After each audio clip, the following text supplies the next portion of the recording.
All right, everybody, welcome to the XWC stream. Welcome to the pod. The vlog. The vidcast, whatever you want to call it. Welcome to it. Hopefully you guys are enjoying. I know that we're not quite as popular as our Saturday slams are going. I mean, it's hard to compete with that kind of action, though. So much action. So much action. Mm-hmm. So I want to start things off with this new trend that's going on right now. Trends. And the new trend that I'm seeing is ripped jeans are back. I mean, are we like 2 steps away from Jinko coming back here? Or are we? We're close. Okay. We're real close. I think I might have some trips I can break out. So, ripped jeans, ripped pajama pants. I figured, yeah, it's all good. Let's make fashion statements. Kurt Cobain is very happy with you right now, I'm sure. Well, I'm happy with him too. So it's mutual happiness, hopefully. Smells like teen spirit in here. Oh my goodness. So let's start off by pimping out our school. All right. Let's start off by saying that XWC is going really well right now. Boom. That it's going fantastic. That classes are getting a little too full. No. But there is a lot of excitement, a lot of buzz, people learning a lot of things right now, a lot of new concepts, as well as reinforcing old concepts, which is awesome. So if you're interested in coming down and checking out the center, best way to do it is give us a call, schedule a tour, just check things out. We love talking to people. The number is 816-535-0870. Monday through Fridays, we're open 6 to 9 running class. If you want to come in, check us out. If you work the weeks like most people do, Saturday mornings 9 a.m. to noon. So we've got options for you to come in and check it out whenever it works for you. So I want to talk about the school. I want to talk about things that we're doing right now. I want to talk about pretty much how exciting things are, how exciting wrestling is right now. There's a lot going on. You've got, I could think back to when you had one major company you could watch, and if you had the benefit of extra cable, there was like another. And so, you think about it now, if you live in the right area, you've got like 4 or 5 different products that you can get your hands ready on, and especially with, with the different streaming apps and things like that now, you've got access to quite literally hundreds of different types of wrestling, genres of wrestling, different companies, different promotions out there that you can get easy access to, for just a few dollars most of the time. So, it's really awesome. You can get kind of whatever you want if you're looking for it pretty easy in the wrestling world. And that's not something that, you and I growing up, that wasn't really an option. It was whatever your local video store had in stock. I do remember being a tape trader. I remember being the type of guy that would try to find another wrestling fan, and I would try to order a couple tapes off High Spot, so I had some valuable tapes to trade back and forth. My stuff was more the FMW, deathmatch, hardcore wrestling, ECW stuff, and I would trade off for a lot of different other tapes. A lot of Japanese stuff that I got the privilege to watch, a lot of Tiger Mask, Dynamite Kid, and things like that. Yeah, it was really fun. I was a Coliseum kid, so I had the big stuff out of the big company most of the times. I think my first introduction to ECW was when they were lucky enough to pull, a Nintendo 64 game. So that was I wasn't exactly a tape trader or anything like that. In regards to what was that first one? Was it Anarchy Rules? Yes, where you had RVD kicking the dude in the face. They were showing off the Vane Terminator. Yeah. And so I was like, okay, well this is different. And when you take the ECW guy and you throw him onto the Acclaim models, it doesn't work quite the same way it does with the WWF guys. But hey, it was a different product presented to me in a different way that, that's how we got introduced to things back then, was if we were lucky enough to have the right cable channel, or we were lucky enough to have a video store that had a wide selection of things. Nowadays with internet and social media and streaming and whatnot, if you have access, you can find it, and that's awesome. Absolutely. I think that there's a plethora, a copious amount of different avenues to watch your product of wrestling that you enjoy. We have one student right now that tells me that they don't watch any other wrestling but Joshi wrestling. Now, Jim Cornette would say, shame on that person. But, to each their own. I get it. Jim Cornette likes his vanilla ice cream, and there's other people out there that like butter, that like butternut. So. Oh, man, yeah. It's all ice cream in a certain way. But I'm not here to get into the philosophy of what's good and what's bad. I'm just saying that I'm excited that there's so many different avenues to watch wrestling right now, and that if you want something that brings in fans, it's you go back to the circus concept, or you go back to the big tent theory, depending on what field of expertise it is, and the more you can. If I were to try to rephrase this, the different variety of things that you can offer, the more you can offer to different people, the bigger a crowd you're going to generate, because you have a little bit of something for everybody out there. And, okay, I like that. Well, you may not like that, but this guy over there likes that. And that's what brought him to the show, too. And so when you have all of these different options out there, it's a lot easier to bring a much wider audience to all of the product. Absolutely, I totally agree. You don't want to placate to just one genre. You want to be able to bring everybody into the tent. Absolutely. You're not a tent full of lion tamers, not a tent just full of clowns. Nope. You need to have the whole act there. You can't do 2 hours of shooting people out of cannons, and you can't do 2 hours of lion taming. You gotta have your mix in between. Absolutely. So, being super excited about that, our students are out there watching tons of stuff. We're watching stuff. I think that now's an awesome time to be a wrestling fan. Now's an awesome time to be in the wrestling business. Things are opening back up. Shows are starting back up. People are getting out there. There's a couple local shows that, fans are starting to attend, which is awesome. But let's bring it back to the school. Let's bring it back in. Internalize. And before I get on to our main topic today, I want our audience to hear from Cuz. I want them to hear from Smash Mouth. Okay. Smash Mouth has something to say about the school, so we'll have him say his 2 cents, and then let's talk about our heavy topic today. Roll that beautiful bean footage. There's beans! I play Smash Mouth McCollum. What I really love about XWC, not only is it a great professional wrestling school, it's a family atmosphere. They don't make you feel out of place. They don't make you feel awkward. Nobody is too slow. Nobody gets left behind. And most of all, they don't teach you to take 1,000 bumps. They just don't teach you high flying spots and moving fast. They teach you actual psychology of professional wrestling, so you know what it takes to make it to the mainstream. And I've been coming here since 2016. Here we are in 2021, and I still love coming here like I did the first day. All right, there you go. Straight from the old Cuz's mouth, the old Smash Mouth himself. Smashing it right to you. Okay, well, so our heavy topic today that I want to talk about is promos. I want to talk about how important it is to have the vernacular, to be able to deliver emotion.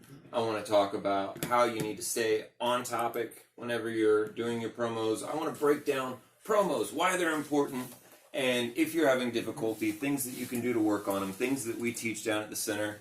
I don't want to give away our stuff for free, but I do want to give away some tips today on things that we help our students with, for sure. Well, I mean, without promos, it is, you've got basically an explosive stunt show. The promos, in essence, are kind of what take what we do and actually turn it into what professional wrestling is. And without that aspect, without giving the why of the fight, it's just 2 guys in there throwing hands, and okay, that's cool for a little bit. But promos give you a reason to be invested in it a little bit more. Promos give you a reason to want to dive into the deep of it.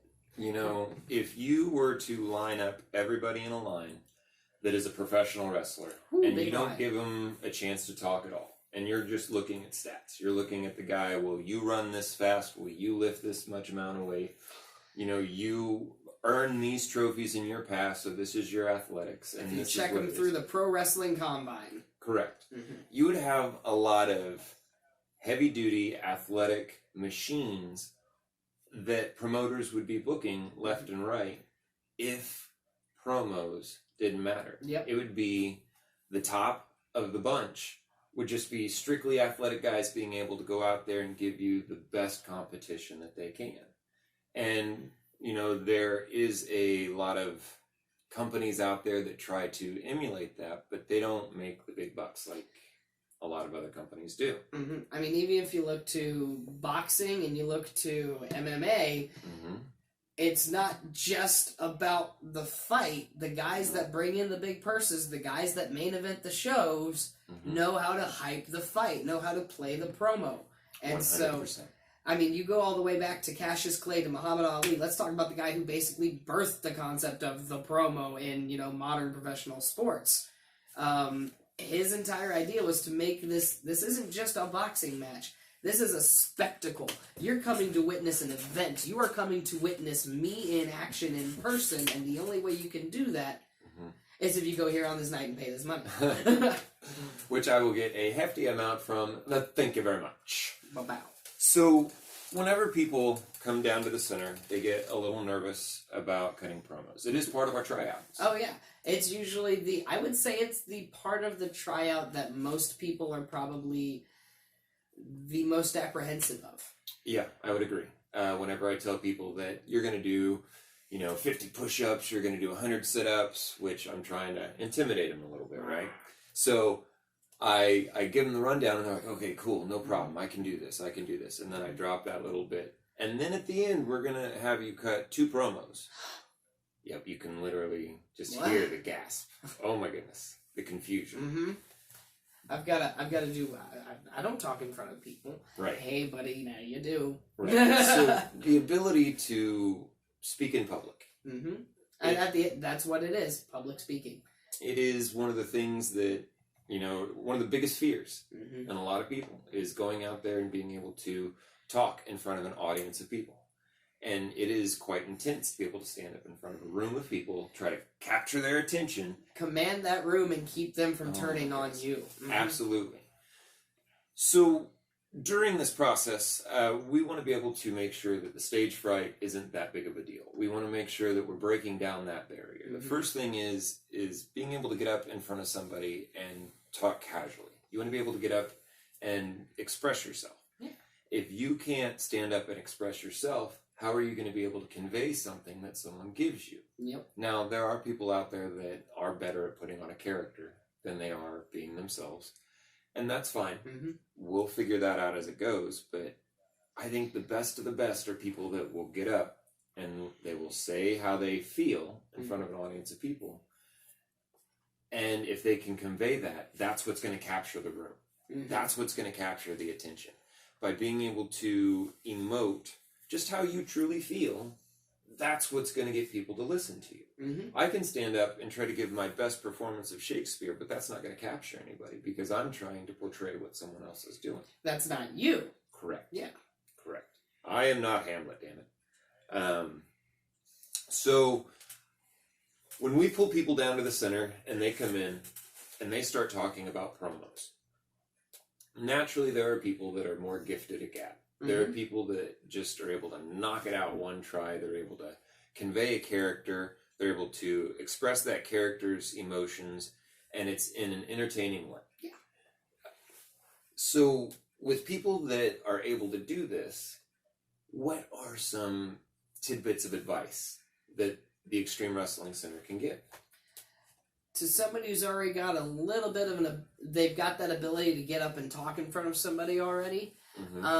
As far as like good bits of advice that I would give to anybody, I mean, even somebody that's been doing theater for several years, or they've done, speech and debate all through high school or something like that, slow yourself down.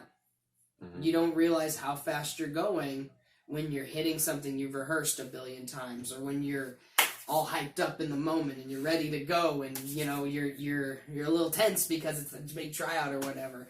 You don't realize how fast you get going when you're nervous or when you're too casual. It's one of the big things, I think, when somebody starts learning a new language, they realize how fast people talk. When it's like, okay, I've learned these words, I think I've got it. Now you're going to hear a native person speak it. Bang! And it just goes off like lightning. You're like, what was that? Oh yeah, no, my second year of Spanish in high school, I finally got to sit down and have a conversation with someone who fluently spoke it every day. Mm-hmm. And I was like, Más despacio, por favor. Más despacio. And promos in wrestling, promos in wrestling in a way are another language into themselves that, the audience knows a little bit about it, and you're speaking at a higher level, so you've got to make sure that you come down and you make sure you slow whatever you're saying down so that they have time to hear it. Okay, absolutely. What my advice that I like to give to people is test your zones where you're uncomfortable. Yeah. Go to places that you don't feel comfortable. Mm-hmm. Because eventually, if you get too much into the same sequence, into the same pattern, into the same routine... Once one piece is altered. Right. Absolutely. You can start experimenting. You can really start getting a much better feel for the whole dynamic of what a character could be. There's a lot of people that can go out there and give, like you're saying, that excited, that over-vibrant, that I'm going to give you just the hyped 80s, 90s promo. The and that's Magnum great. TA-ist promo of Magnum TA. And that's wonderful. Yeah.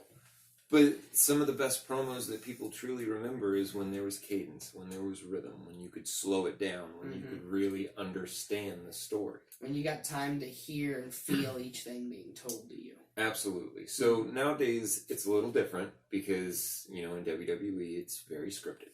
Very, very scripted. What you've got is what you've got. You've got to hit this time and you've got to hit these notes. So, that's one, that's a different beast that when you get there, you learn. Mm-hmm.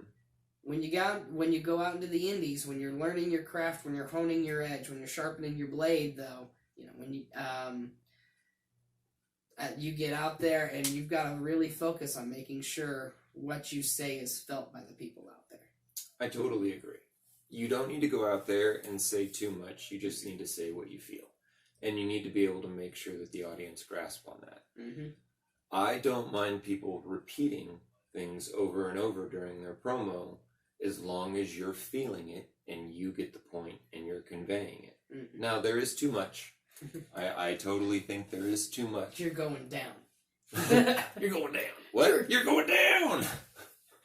I get you, man. I get you. But at the end of the day, if you've stressed how you felt, if you've conveyed it in a way that people can gravitate towards, that they can latch on to that feeling. If what you say feels authentic. Absolutely. They are going to be captured by that more than someone going out there trying to recite something that the audience is like, he doesn't feel that way at all. This is total, look at him trying to do this total garbage angle. And then the audience is going to feel gypped because you're trying to force this angle down their throat. And that's what a lot of the wrestling fans don't like nowadays, is they're told that they're so involved with their product, with the wrestling product, that they have so much sway and so much say, but then they're like, this angle sucks. And yet it keeps going. Yes. And it keeps going. And nobody's invested in it. Right. And then at the same time, they start buying into something and they're like, hey, hear us. This is great. We're really digging this. And then again, glass ceiling. And again, that's part of the machine. That's part of what you get. Yes, when you're controlled by more than just the booker, when you have shareholders and sponsors and a billion other when you've got a billion hands that you've got to shake, things move a little bit more slowly and things don't adjust and change quite as quickly. It's meant to go one way for a certain reason, and it's possible it may need to go that way. Right. But the best performers in WWE learn how to take that and make it their own. Right, and they run with it. They're able to know their full dynamic because they're not stuck in just one mode of this is my promo, this is who my character is, only this one or maybe two dimensions to it. And you can get mad me or you can get upset me. What about remorseful me? What about ecstatic me? Yeah. What about just somber me? I want to know all the angles about it. One of the reasons Bruno Sammartino was so loved is because, his promos weren't over the top. His promos weren't way out there trying to pull everybody into it. You learned about Bruno because his promos would be about him. It would be about what he's doing with his life. They're about, Bruno, how do you feel about this? And it's not, I'm going to crush this person and da-da-da-da-da. He's like, well, this person, I don't do a good Bruno, obviously. But he would sit down and he would explain it like, he cheated me this way, and it broke my heart. My neighborhood felt it this way, and so on and so forth. And because you'd learn about him, the person... It's Uncle Bruno. For so many people, that was Uncle Bruno. They were his champion, right? 110%. So why can't wrestling kind of get back to that? I have a hard time with, but again, I'm not here to criticize. I just think that if you can make the audience feel you in that dynamic, and that you can bring more to the table than just, again, your one or two different shticks, you're going to be able to do more. I'm not asking for Emmy performances, don't cry for me, but if your uncomfortable zone is crying, come up with a reason to cry. If your uncomfortable zone is literally just staring someone in the eye and trying to intimidate them down with minimal words, but you have to have that face of intimidation, get that facial reaction. Get some Drax going. Absolutely. You need to be able to have these dynamics of a professional wrestler that illustrate, larger than life. And larger than life means uncomfortable should be comfortable. So when it comes to a promo, you need to be able to go out there and not only get in an uncomfortable zone, but own it. That one of the things, especially if you're going to be a heel character, if you're going to be one of those guys that the fans should be drawing people's ire, you should be absolutely comfortable standing within a sea of people and just standing there and taking their slings, because that's part of what you're going to do at some point in time, and you need to be able to own that with a smile and not break. And there's a lot of people that just standing there, just existing in the space is uncomfortable. Absolutely. Can you own your space? And that's one of those things that sets your edges, sets your rocks apart from a lot of other people, is they can take and own any moment and completely take it into their own. So you want to talk about those older workers. Let's talk about, guys today that are getting over with some of their promos that they're doing nowadays. If you talk about kind of that same thing, owning that moment, owning that space, Roman's one of those guys that has learned to own that space and sit in it as long as he needs to. You're going to draw some ire for Roman. A lot of people are going to say that without Paul, Roman wouldn't be where he is, but I would say the same thing about Brock. And what's funny is the promo that I'm referencing is pre-Heyman. And it's just when he had one line to go out there and say, and he owned it for however many minutes he stood out there. Is that this is my yard now promo? There are so many people out there that would be so uncomfortable doing that promo that it would be 25 seconds. And you wouldn't get what you need out of it. But he milked all that time. And not only milked it, he didn't fidget, he didn't bounce around, he didn't look nervous. He looked like he was meant to be there. All right. So Roman's one of the guys. Let's talk about another guy that's decent with their promos. I want to talk about The Miz. I want to talk about Daniel Bryan. Oh, yes. I think that both of those gentlemen are fantastic at promos. Daniel Bryan gives me that, you were talking about Bruno and how everybody gets that feeling of Uncle Bruno. When you've got Daniel Bryan on that WrestleMania 30 run, you've got somebody that you know at work who's just hit like the worst luck of his life. And you can feel that coming off of him. And Daniel Bryan gave you, Daniel Bryan was the everyman that, I can see myself in that guy. Absolutely. And I think that The Miz being able to be one of those guys with a huge dynamic, again, he's able to bring a lot more to the table than just, I'm The Miz, I'm awesome. He's able to bring a full dynamic and a full character to it. And that's what makes him, to me, one of the most interesting people out there to watch now. The amount of the amount of antagonism he can draw, and then at the same time, conversely, the amount of sympathy he can draw. Being able to play both sides of that pendulum is something that very few people are able to do. And Miz is one of those guys that fans are willing to follow the journey wherever he's going to take it because of, again, how well he just takes his moments and owns them. Absolutely. Absolutely. So let's bring it back to the school. Zoom. Let's bring it back in. So that's stuff that we give for veterans. You know, we want to be able to talk about how we are able to help people that come in that do have promos down. You know, we want to take them to their uncomfortable zones and make them feel comfortable. Now, the advice that I give to new students is repetition, repetition, repetition, repetition, repetition. If you have 10 minutes in front of a mirror, you know, cut a promo. If you have, while you're driving in the car, some free time, cut a promo. Cut a promo on that sign, cut a promo on that car that just passed you, cut a promo on that Hardee's going down the road. Absolutely. Just start cutting promos. Start getting comfortable with your vernacular. Start getting comfortable with your cadence. Start getting comfortable with yourself. And you need to be able to just get comfortable talking out loud. Exactly. I mean, the promo game is one of those things that a lot of our students actually, especially, you know, a few years back, they loved to play when they were going out on their first shows. And, you know, some would be driving out to this place in Kansas, and some would be driving out to this place in Oklahoma. So they'd be calling each other up on the phone, or they'd be, you know, video chatting each other back and forth, cutting promos on each other back and forth. The whole ride's out and the whole ride's back. I mean, it's just practice makes perfect, and the difference between, you know, it's those lovely little quotes you see all the time, but the difference between a master and an amateur is that the master's failed more times than the amateur's ever attempted, kind of thing. Absolutely. So by being able to go out there and cutting your promos and just practicing what you want to say, you will learn how to break down your stage fright. Yep. By practicing over and over, by doing it in the car with your friends, by cutting it, you know, when people are watching you cut it in the mirror. Yep. You're going to learn, okay, this is part of me. You're going to have to learn to be able to go out there and talk. If you don't learn that part of it, at least somewhat to express yourself, it's hard. It's absolutely hard.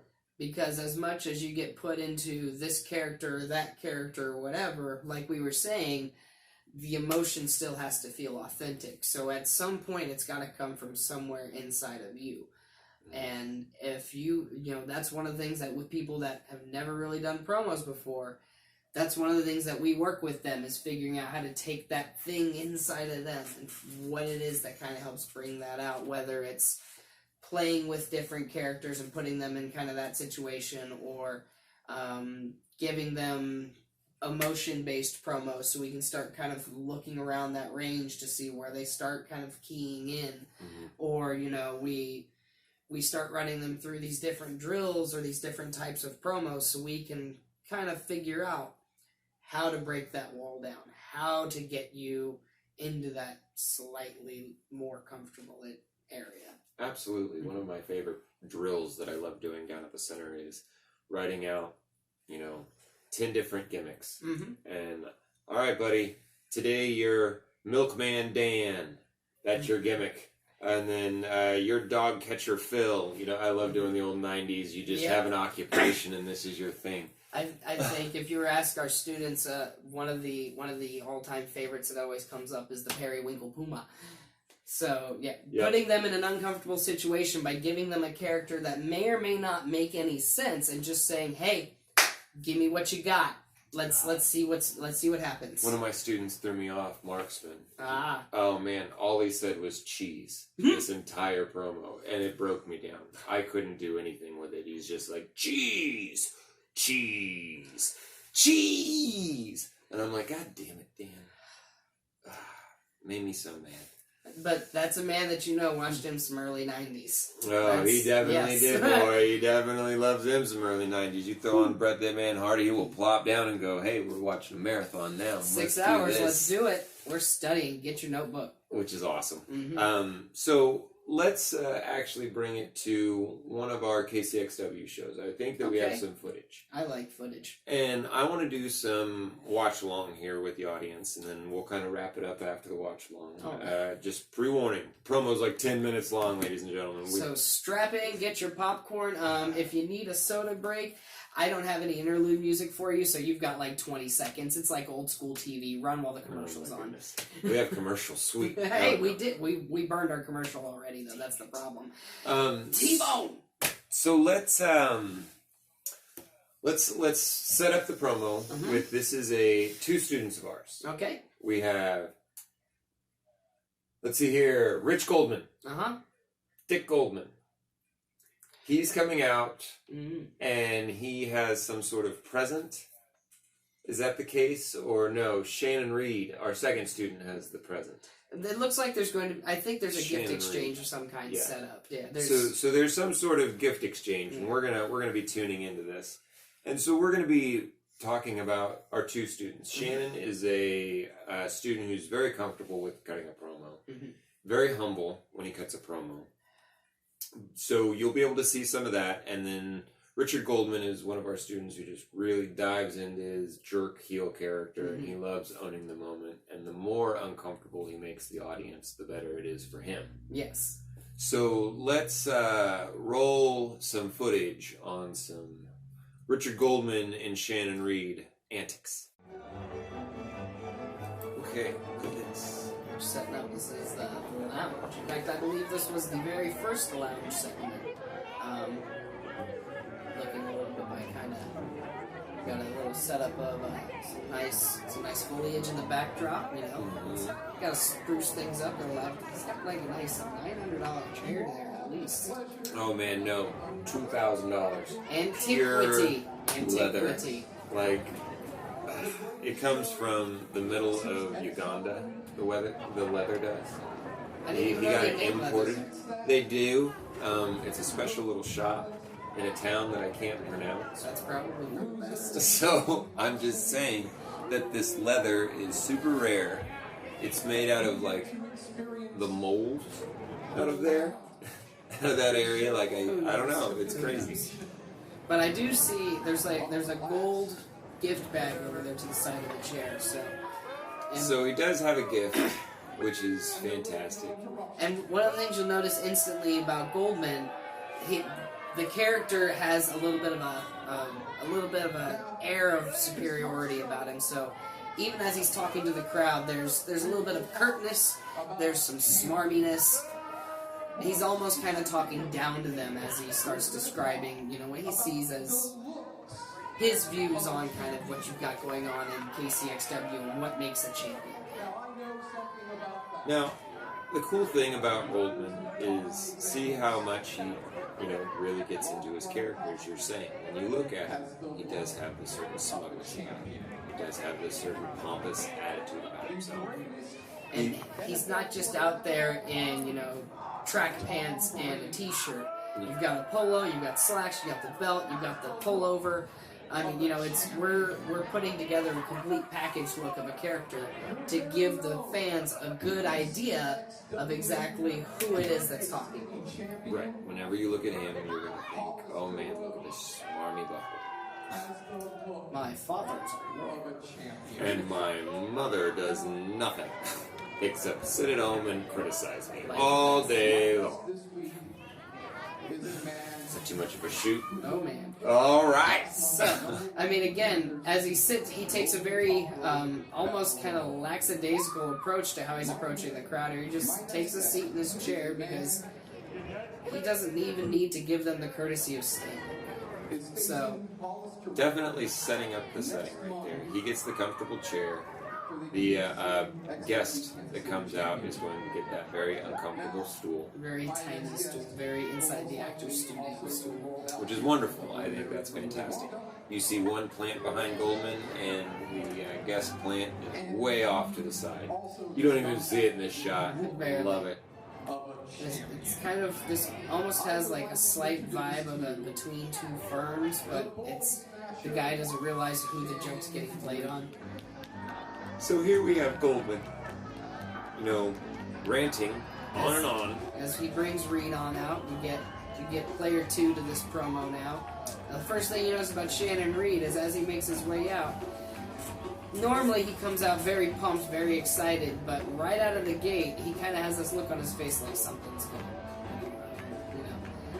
on. I don't trust this Goldman guy, not at all. Which is wonderful. He's playing into the promo. The audience is buying into it. He's got a present of his own, it seems like. So, hey, man, we got a gift exchange. They're believing. The audience is, really enjoying what we're offering in the old this is State Street. This was the State Street project, yes. We've got an arbitrary score up there that means nothing.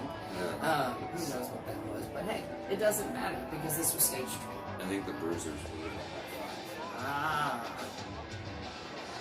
So here we go. We're going to do a little gift exchange is what it looks like. You have Shannon Reed coming in here, getting offered to have a seat here. Yep, letting him know exactly which chair is his. Right off the gate, he wants to make sure that you know what's yours and what isn't. Again, just kind of establishing that jerk personality a little bit more, honing that edge. Little things are what make are kind of what make a character in a lot of instances. It's not the big soliloquy promo that you put out all the time. It's the little mannerisms that make you feel more authentic.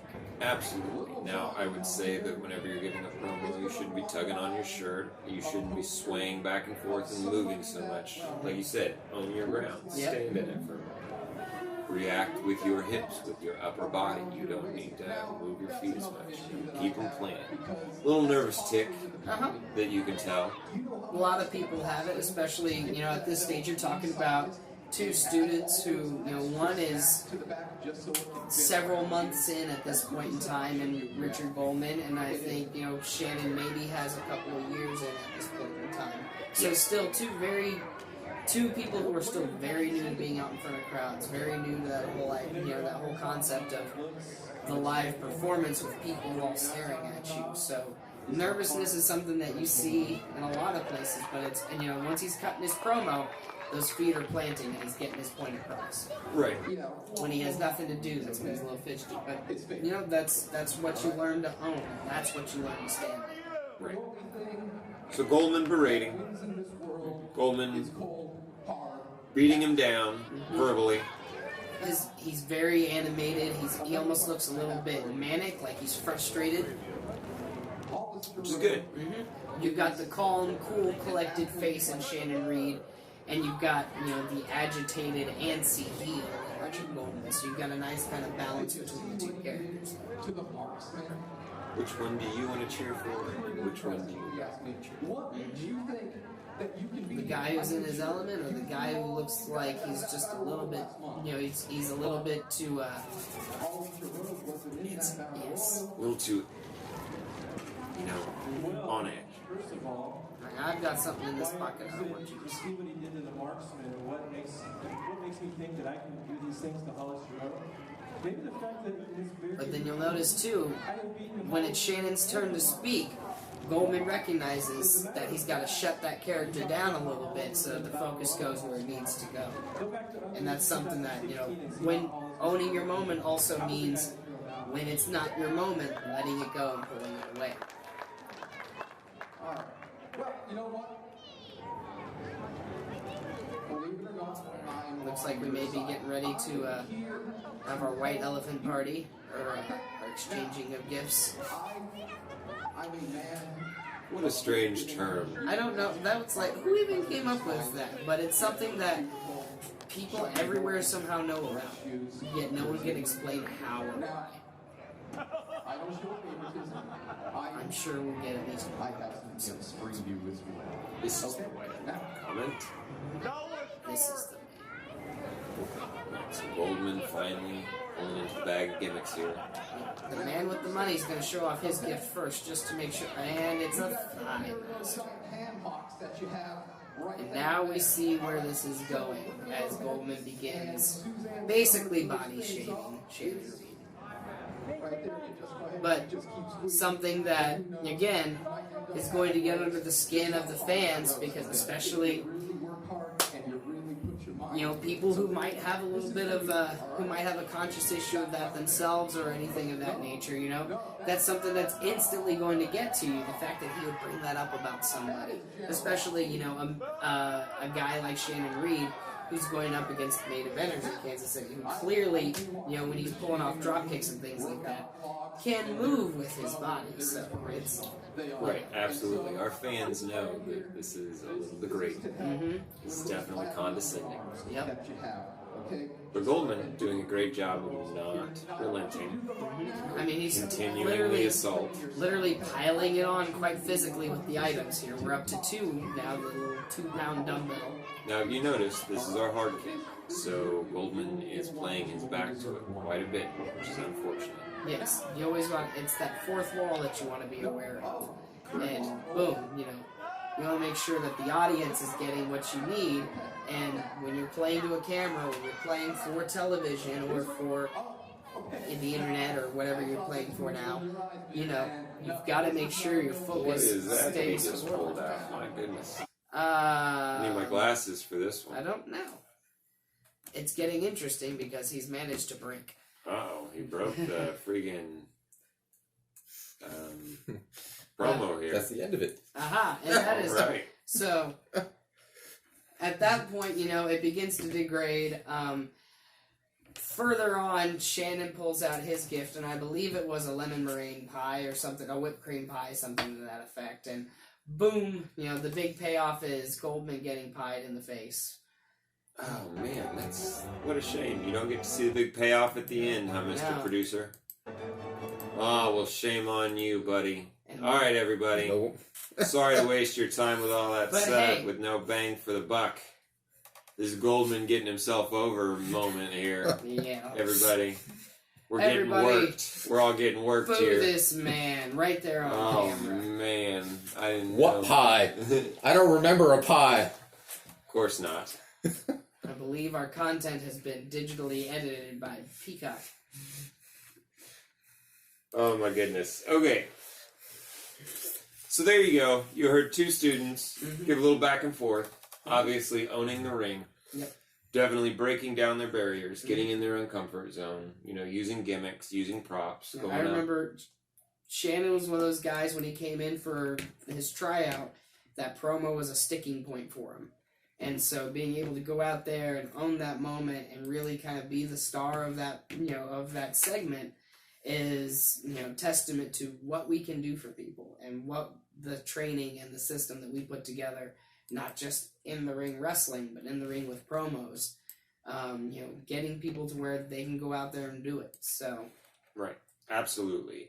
It isn't easy. No. It's definitely something that takes time. We've had guys come in who have debate theater backgrounds and they're used to being on stage, but then you throw them into this different element and they totally, lose it. mm-hmm. They absolutely, I've seen stage fright hit them because they just absolutely get lost in the moment. Yep.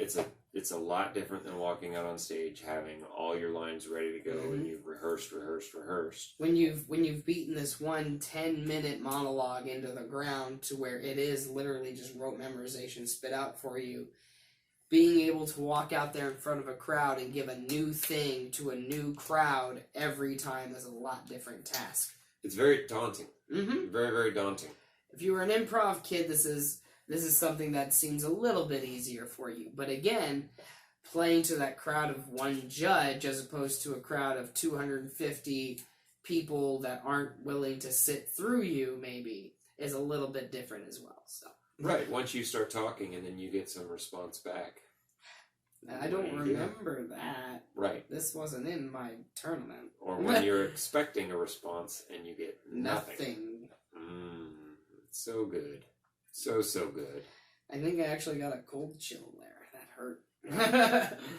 All right, so ladies and gentlemen, I can't stress this enough, that when you watch wrestling, it isn't just about going out there and being athletic. But at the same time, it's not being able to be the guy that can recite the most lines. You need to have a total package. And down at the Xtreme Wrestling Center, I believe that we can give you a good balance of... Hit that number up, maybe? Our producer doesn't want to hit that number up. It's not his number. Damn. I forgot this is the Goldman moment. My magic Good fingers. There Lord, they go. we're getting worked here. I Is have- that Goldman's number here? It's like live TV. My magic has a 7-second delay. Call it, so. and you'll get it. The Martha's Vineyard line. Oh, is man. that what it is? You'll get his butler's number. When the ringback tone is Vivaldi. Jeepers. Goodness. All right.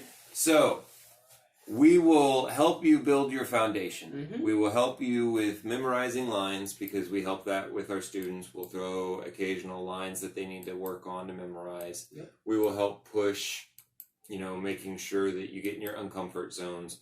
We'll definitely push to make sure that you're getting done with your stage fright, that it's no longer an issue for you. We want to help you feel your emotions while you're up there cutting your promo. Again, it's not about how long of a promo you can cut. It's about, can you just cut a good one? Can you cut a serious promo for once? Can you get the point across? Absolutely. A lot of people dance around the freaking bush so long that you don't even know what the whole point is by the end of the promo. And Just because you can garbage. talk for 2 minutes doesn't mean you said anything. Oh my goodness, I know too many people like that. So, I think that if you call the number 816-535-0870, you'll be able to talk to someone who will help you get better at your promos. Yep. They'll help you get better with your vernacular. They'll help you be able to grow and perform better in this business that we call professional wrestling. So please give us a call. We'd love to have you down, take a tour, tryouts. I believe that May 16th. May 16th, but it may have already happened by the time this is... No, that's not true. So, May 16th, 2 p.m. $30. Come check us out. $30. And if not, $20 per practice, $50 for the week. Super simple. Price is low. Open 6 days a week. All of them, except All right. Sunday. Let's have, since it is Goldman Hour, Yep. since this is him working us this whole friggin' show, You didn't know you were getting ready to watch the Goldman Channel, but ladies and gentlemen, it's about to close off with That's All, folks. all right, here it is. Let's close out with Richard Goldman. To take it away.